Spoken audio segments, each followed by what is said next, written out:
Сәлем баршаңызға, қалдарыңыз қалай? Сіздермен Фариза. Бүгін осындай әдемі болып шығатын, өте керемет, дәменді, сөз жоқ осындай уылдырықтан котлеттің рецебін ұсынғым келеді. Міндетті түрде видеоны соңына дейін көріңіз. Ең алдымен уылдырығымызды осындай сыртындағы кішкентай жұқа салафан тәріздес, яғни пленка сияқты сыртын қаптаған нәрседен ажыратып аламыз. Яғни осылай шанышқының көмегімен араластырсаңыз өзі сіздің уылдырықтарыңыз езіліп, жаңағы осындай жіп тәріздес болып өзі шығады бетіне. Соны қолыңызбен алып тастайсыз. Барлығын осылай тазалап аламыз.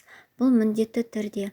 Бұны алмасаңыз, сіздің котлетіңіз әдемі шықпайды. Бір-біріне барлығын жаңағыдай жабыстырып, бірге тұтастырып ұстап тұрады. Сол себепті барлығын міндетті түрде осылай алып тастайсыз. Сонда сіздің уылдырықтарыңыз әдемі, дәмді болып шығады. Алып тастағаннан кейін бұл сіздің уылдырығыңыз кішкене сұйықтау болып, әдемі болып тұрады. Мінекей осындай формада болады. Енді осының үстіне тұз, қара бұрыш саламыз, жақсылап араластырамыз. Тұз бен қара бұрышы араласып сіңу керек. Содан соң үстіне бір жұмыртқаны саламыз, тағы да жақсылап араластырып аламыз.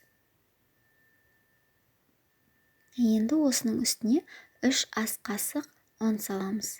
Жақсылап тағы араластырамыз. Енді араластырып болған соң осының үстіне міндетті түрде ет тартқыштан тартылған, болмаса блендердің көмегімен езілген пияз, яғни жуаңызды саласыз, бір дана. Бұны да жақсылап араластырамыз. Міндетті түрде өткізіңіздер, турауға болмайды. Себебі ол котлеттің арасынан жаңағыдай көрініп тұрады. Енді екінші жұмыртқамызды саламыз. Жақсылап тағы да араластырамыз. 3 ас қасық ұн саламыз. Тағы да жақсылап араластырып аламыз. Ұнымыз бірігіп, барлығы әдемі болу керек. Енді 3-ші жұмыртқамызды салдық. Негізі жұмыртқа сіздің котлетіңізге ерекше дәм береді. Және формасын ұстап әдемі қылып шығарады. Сол себепті жұмыртқаңызды міндетті түрде ұныңызбен сәйкестендіріп сала отырасыз. Уылдырығыңыздың көлеміне де қарап, жұмыртқаның көлемін азайтсаңыз да болады. Егер сіздікі кішкене қоюлау болса, жарты жұмыртқа тағы салсаңыз болады. Мінекей осындай әдемі болды. Қасықпен құйылатындай, сондай бір сұйықтықта болу керек.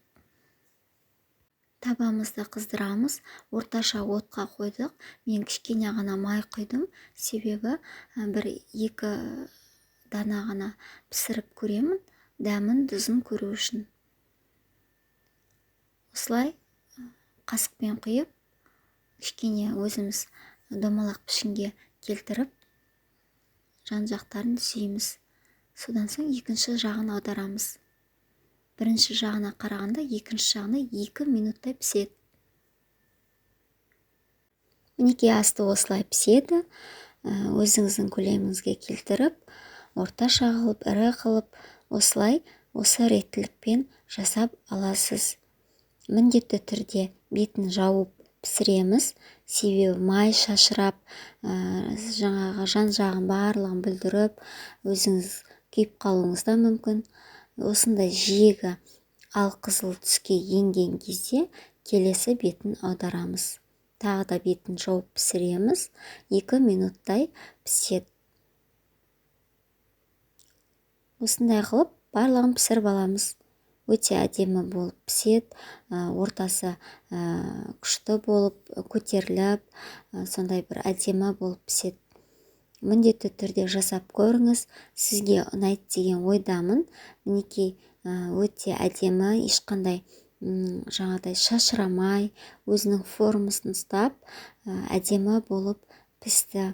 Егер сіз кішкене жаңағыдай көтеріліп дейді ғой, сондай бір піскенін қаласаңыз, онда кішкене жарты қасықтай ас содасын салсаңыз да болады. Міндетті түрде жасап көріңіз, сізге ұнайды деген ойдамын. Ас болсын, сіздермен Фариза. Каналға тіркеліп, лайк басып, пікір қалдырыңыз.